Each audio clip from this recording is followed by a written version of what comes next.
So yeah, we're coming towards the end of our time. And there's a couple more instruments that I've seen that you've created before. So this one is Pet Cemetery. Can you? No, not Pet Cemetery. It's Instrument Cemetery. I've got Stephen King in my head. No, but it's named after that. I think that's probably why I have it in my head. I've read the bio. Can you tell us about Instrument Cemetery, please? So this was a project that I created in 2019, but I'm continuing this series now that I have time, now that I finished my PhD, I have time to build a series out of it. So the concept is that I was exploring why are digital instruments so often made of plastics, and if you go through a market, you'll see all these kind of broken Casio keyboards and often like broken plastic toy instruments, they just end up in landfill. So it's quite depressing to think about that in a climate crisis, yet you will often walk through a marketplace and see a broken guitar or a broken harp. You know, this Instrument Cemetery, which is number one, it has this kind of harp. I think it's called a cantel. It's kind of like a triangular wooden instrument. And when I bought it, it was kind of a bit broken, but yeah, it was just a triangle shape.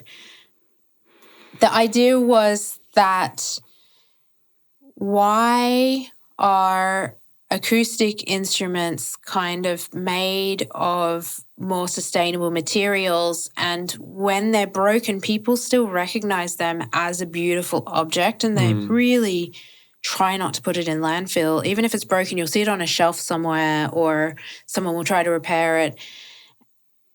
And yet these plastic digital instruments, people don't value them, and nobody tries to fix them, and they just end up in the trash. So I wanted to take these acoustic instruments that were broken. I bought them at Deptford Market and I hacked them up and Frankenstein them together. And I wanted to create a new instrument with a new personality. So in Pet Cemetery, the pets die. They get buried in the pet cemetery and then they come back to life with a really evil personality.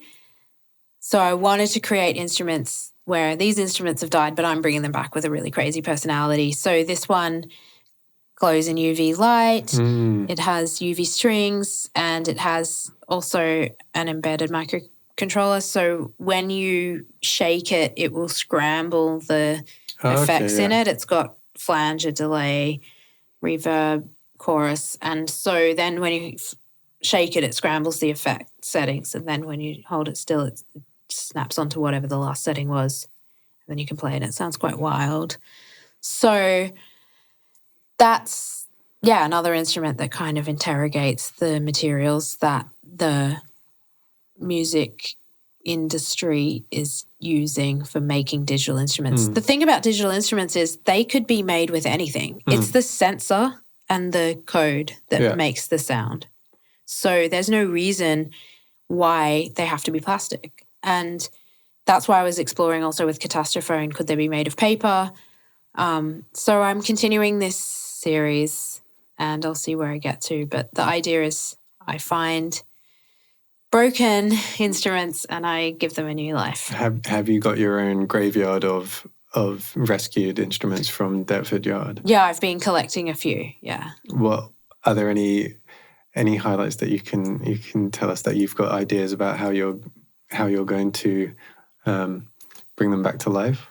Not yet. It's sort of a collage. Like you have to just put together the ones that you find. So I've got a few going on, but I need to hack them together. I'm not sure how they'll all fit together. You have to put the puzzle together in the right time. It's not ready yet. I just need to bury them a little longer.